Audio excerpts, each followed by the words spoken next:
क्या कभी आपके मन में भी ये विचार आए हैं कि किसी किसी का जीवन तो संघर्षों से भरा हुआ होता है और किसी किसी को बिना मांगे भी सब कुछ मिल जाता है?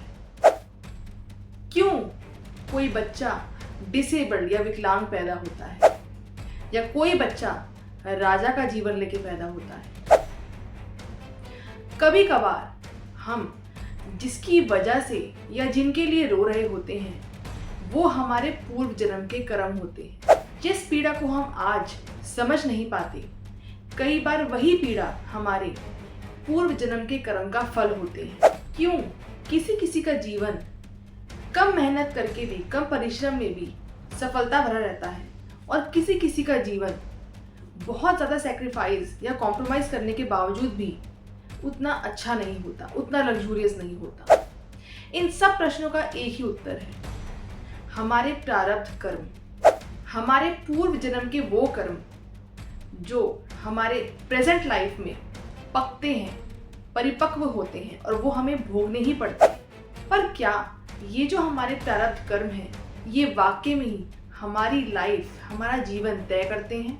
क्या ये जो प्रारब्ध कर्म हैं जिसको हम पत्थर की लकीर मानते हैं, क्या ये प्रभावहीन किए जा सकते? क्या हम अपने प्रारब्ध कर्म को मिटा सकते हैं?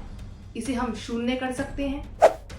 क्या जितने भी सारे बड़े बड़े एस्ट्रोलॉजर्स हैं, पंडित हैं, वो हमें बेवकूफ़ बना रहे हैं, वो हमें हमारी राह से भटका रहे हैं? वाकई में ही लाल किताब के उपाय से प्रारब्ध को खत्म किया जा सकता है या ये सब एक पैसे ऐंठने का जरिया है? चलो आज की ये वीडियो शुरू करते हैं और इन प्रश्नों के उत्तर पाते हैं। हमारे भगवत गीता में और सनातन धर्म में कर्म को एक बहुत बड़ी शक्ति माना गया है। कर्म सिर्फ हमारा किया हुआ कर्म ही नहीं, हमारी हर सोच यानी कि थॉट, हमारी इंटेंशन, हमारी रिएक्शन यानी कि हमारी प्रतिक्रिया, ये सब हमारे कर्म बनाती है। प्रीवियस वीडियो में मैं आपको बता चुकी हूँ कि कर्म कितने प्रकार के होते हैं, जिसमें कि हमारे संचित कर्म, प्रारब्ध कर्म और क्रियामान या आगामी कर्म होते हैं। संचित कर्म वो कर्म जो कई जन्मों का जमा हुआ कर्म है। प्रारब्ध कर्म उन्हीं सब कर्मों में से चुनी गई वो स्क्रिप्ट, वो योजना जो हम अपने आने वाले जीवन में भोगेंगे। और क्रियामान कर्म जो हम अभी वर्तमान में कर रहे हैं, जो जाके संचित कर्म में ही जमा हो जाते। प्रारब्ध कर्म वो कर्म है जो हमें भोगना ही पड़ता है, जिससे हम भाग नहीं सकते। प्रारब्ध कर्म के हिसाब से ही हमारे जीवन के सिचुएशंस, हमारे माँ बाप, हमारी लाइफ के चैलेंजेस, हमारे को होने वाली बीमारियां, ये सब तय होती हैं। हमारा अगला शरीर और कौन से संस्कार हमारे अंदर होंगे, ये सब हमारे प्रारब्ध कर्म तय करते हैं। शास्त्रों में प्रारब्ध दो तरह के बताए गए हैं। दृढ़ प्रारब्ध यानी कि ठोस, जो कि बदल नहीं सकते, और अदृढ़ प्रारब्ध जो फ्लेक्सिबल है, जिसको हम चेंज कर सकते हैं। लेकिन क्या वाकई में ही दृढ़ प्रारब्ध दृढ़ है? क्या वो बदला नहीं जा सकता? आइए इस पर रोशनी डालते हैं। दृढ़ प्रारब्ध जैसे हमारे शरीर की ऊंचाई, हमारा आकार, हमारे मृत्यु का समय, हमारे जन्म स्थान, कुछ ऐसी बड़ी बीमारियां, ये सब अटल हैं। इन्हें हमें सहन करना ही पड़ेगा, इन्हें हमें भोगना ही पड़ेगा।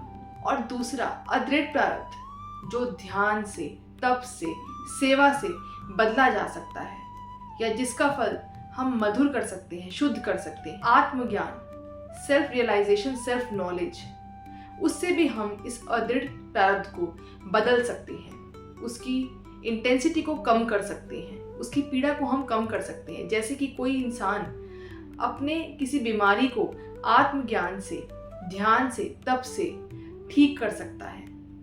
कोई रोगी अपनी जीवन शैली को अपने आत्मज्ञान से, सेल्फ नॉलेज से चेंज कर सकता है और उस रोग से मुक्त हो सकता है। अब प्रश्न ये उठता है कि क्या ये जो प्रारब्ध कर्म है, चाहे वो दृढ़ है या वो अदृढ़ है, क्या हम इन सारे कर्मों को भस्म कर सकते हैं, जला सकते हैं, इन्हें खत्म कर सकते हैं? तो इसके लिए कुछ तर्क मैं आपको भगवत गीता में से और स्पिरिचुअल टेक्स्ट में से देती हूँ। भगवत गीता में श्री कृष्ण ने अध्याय 4 के श्लोक 37 में ये कहा है कि जैसे अग्नि लकड़ी को जला सकती है, वैसे ही हम अपने प्रारब्ध कर्म को आत्मज्ञान से भस्म कर सकते हैं, उन्हें खत्म कर सकते हैं। आत्मज्ञान की अग्नि कर्मों को भस्म कर देती है।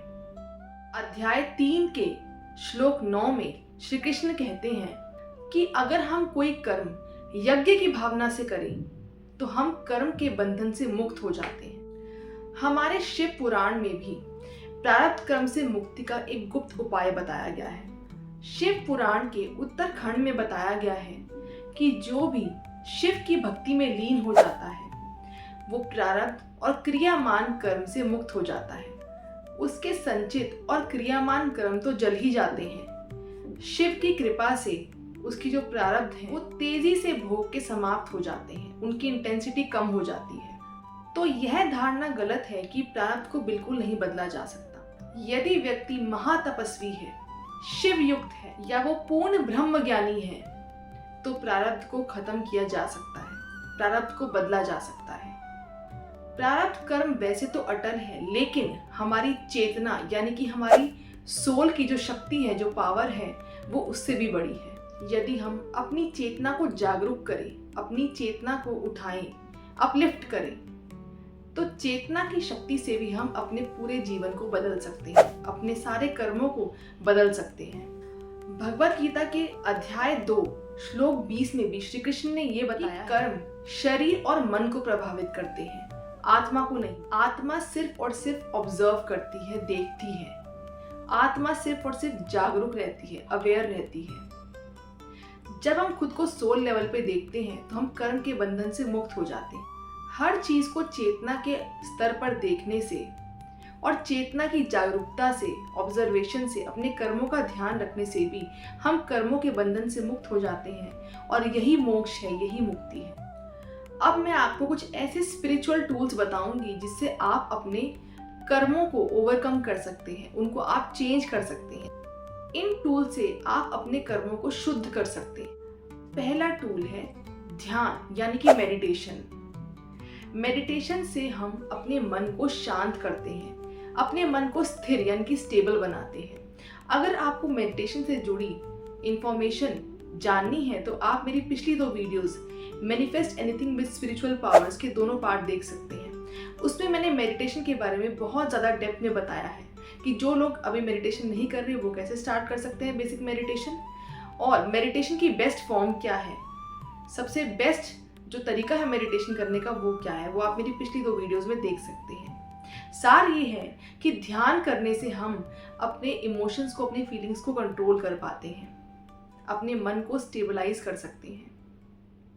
दूसरा टूल सेवा यानी कि सर्विस टू अदर्स। सेवा का मतलब होता है सेल्फलेस भाव से किसी की मदद करना, यानी कि जिसमें कोई भी एक्सपेक्टेशन नहीं है, कैसी भी एक्सपेक्टेशन नहीं है, अनासक्ति है, यानी कि हमें बदले में कोई रिजल्ट नहीं चाहिए। हम अपने मन की खुशी के लिए और परमात्मा को समर्पित करते हुए कोई कर्म कर रहे हैं तो वो सेवा है। तो सेवा करने से भी हमारे जो प्रारब्ध हैं वो बदल जाते हैं, उनकी इंटेंसिटी कम हो जाती है। तीसरा टूल है स्वयं ज्ञान या फिर सेल्फ रियलाइजेशन या फिर सेल्फ नॉलेज। इससे जो कर्म करने वाला है वो खुद ही मिट जाता है। जब हमें आत्मज्ञान हो जाता है तो आत्मज्ञान से, आत्मज्ञान की अग्नि से धीरे धीरे सारा जो प्रारब्ध है वो प्रभावहीन हो जाता है, वो भस्म हो जाता है।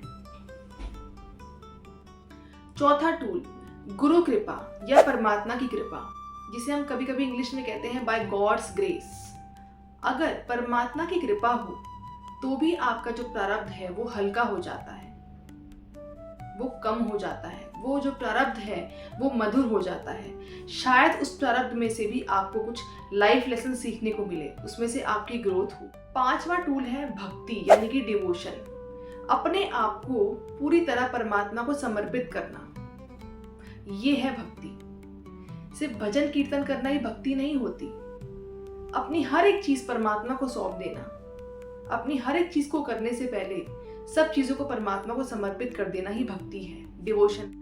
जब हमारा हर एक कार्य, हर एक कर्म परमात्मा को समर्पित होता है तो हम किसी और से कोई एक्सपेक्टेशन या उम्मीद नहीं रखते। वो काम परमात्मा को समर्पित होने में ही वो काम पूर्ण हो जाता है। परमात्मा को सब कुछ समर्पित करने से हम कर्म बंधन से मुक्त हो जाते हैं। तो आज की वीडियो से आप ये चीज़ समझ सकते होंगे कि जितने भी बड़े एस्ट्रोलॉजर्स हैं ना, जितने पंडित हैं, वो सब हमारे को कहीं ना कहीं भटका रहे हैं, मिसलीड कर रहे हैं, मिसगाइड कर रहे हैं कि उपाय करने से आपका कोई भी प्रारब्ध जो है वो बदल सकता है या वो चेंज हो सकता है। जबकि हमें करना क्या है, हमें अपने अंदर झांकना है, हमें अपनी आत्मा पे काम करना है, हमें अपना आत्मज्ञान बढ़ाना है, जिससे कि हम कर्म बंधन से मुक्त हो सकें। यदि हम हर चीज़ को शरीर से और नाम से अटैच करेंगे तो हम रीबर्थ की साइकिल से नहीं छूट पाएंगे। हम कर्म में से एक और कर्म बनाएंगे। जब हमें ज्ञान नहीं होता तो हम हर कर्म में से एक और कर्म क्रिएट करते हैं, रिक्रिएट करते हैं। जब हमें आत्मज्ञान होता है तो हम एक चौकीदार की तरह, सिक्योरिटी गार्ड की तरह अपने हर एक कर्म के ऊपर एक आंख रखते हैं। हर एक कर्म को हम ऑब्जर्व करते हैं और कोई प्रतिक्रिया देने से पहले या कोई कर्म करने से पहले हम अपनी इंटेलेक्ट यानी कि अपने मनस, थिंकिंग माइंड को यूज़ करते हैं। तो अगर आपको मेरी आज की वीडियो अच्छी लगी हो, इसको लाइक करें, शेयर करें और मेरे चैनल को सब्सक्राइब करें आगे की नोटिफिकेशंस के लिए और आगे ऐसी और स्पिरिचुअल वीडियोस को देखने के लिए। Thank you.